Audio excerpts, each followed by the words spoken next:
What's up guys, Josh here. I'm back with another review. Today I've got a review of these. These are the Meze 11 Neos. And honestly, for $60, this is an amazing deal. Now, I do want to disclose, Meze did not send me these. These were sent to me by Zeos. No one is paying me or influencing this review in any particular way, so I have no other reason to say I like or dislike something about this other than my honest and true opinion. That being said, I usually give the products I review a score out of 10, and this is, I think, the first 10 out of 10 product that I've reviewed. Price, the performance, the build, everything concluded all together, I think this is a perfect purchase. Speaking of build, let's go ahead and cover that first. So this is an aluminum design. This is the iridium color. They do have a slightly more coppery-ish looking design, which is the same price. I do want to note that the red and blue indicators on these headphones were not stock.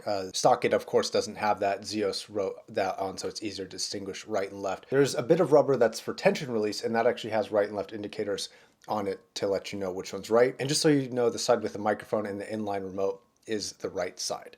This inline remote does have a button on it for play, pause, skip, all those sorts of things. It is a short, very mobile 3-foot design. It does come with 3 sets of regular silicone ear tips, as well as a set of double silicone ear tips, a pair of foam tips, and a little clip so you can clip it to your shirt. This is one of those kink-free cables.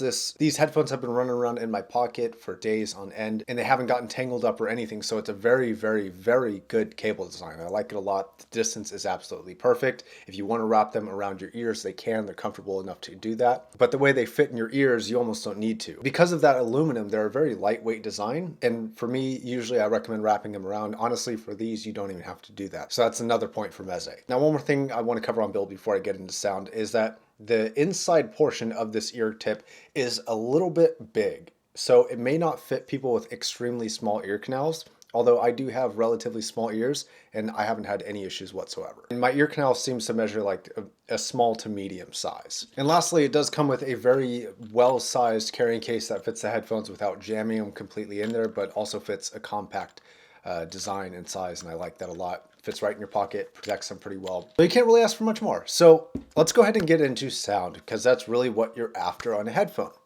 These are excellent. They have a very reference sound while still being able to be exciting and have life to them. Some reference sounding headphones go for a very flat signature, which this is approaching that.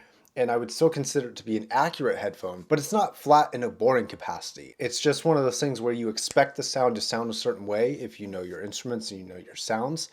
And it does that. It sounds exactly how you anticipate it's going to sound. It's got a very punchy but respectful mid-range. The highs are very pleasant, they're very polite, they're very well-mannered, and they're not too bright, but they still maintain a lot of clarity. The low end doesn't kill you. It doesn't go overboard with the low end. It's very, again, respectful and polite low end. It's present, it's there, you can hear it, you can feel it, but it's also not overshadowing anywhere else in the range. So for that, I found it really impressive. The soundstage in the imaging is actually surprisingly excellent, especially for in-ears. I don't think it's quite as wide as my RHAs, but those are also a $220 pair of in-ear headphones. So that comparison's not really fair, but for $60, I think that the soundstage, it's not extremely wide. You're not going to get to K712 levels on an in-ear, but within the field that it seems to work with, it seems very accurate, and there is good left to right separation, and the imaging is very exacting. It's something that I felt was very much lacking in the Zero audios that I just reviewed. Link to that is down below. So on top of imaging and soundstage, one of the things that I like about this headphone is that even though it does cut off some of the noise from the outside world, it doesn't cut off everything.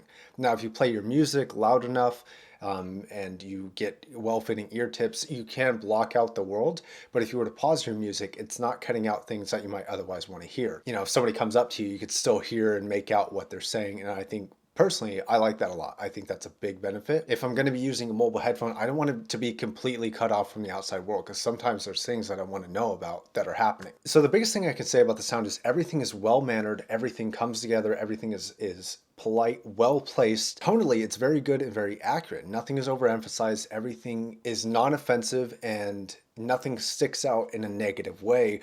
but everything sticks out in a positive way.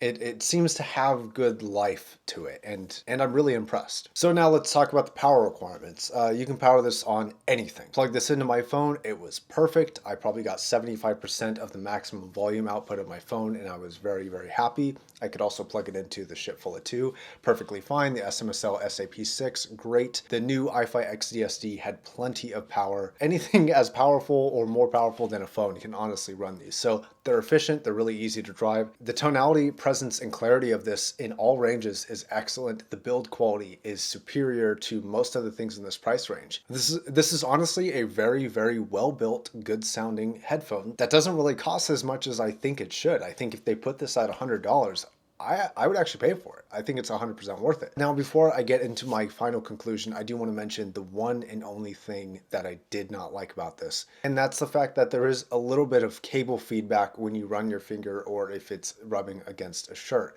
Now, honestly, it wasn't that much. It was noticeable. It's something that I feel like I should bring up as a negative point. It wasn't non-existent like it has been for other in-ear headphones that I've tried. But if I wasn't looking for it and I wasn't testing for this review, I probably wouldn't even be bothered by it at all. So my final conclusion is this. If you like the reference sound signature, if you like good build quality, if you like having a versatility of ear tips, and you like headphones that I personally think look really, really good, then this is a perfect product. Price point, the build, and the sound all come together in a perfect level because $60 for this is a steal. So I want to take this time to thank Zeos for sending these out for me to review. Again, nobody's influencing me or paying me to say this. I think Meze is going to send me the 12 Classics, so I'm definitely looking forward to getting that review out. And if it's anything like that, that is going to be a pass too, because these are honestly a great headphone. I really, really like them.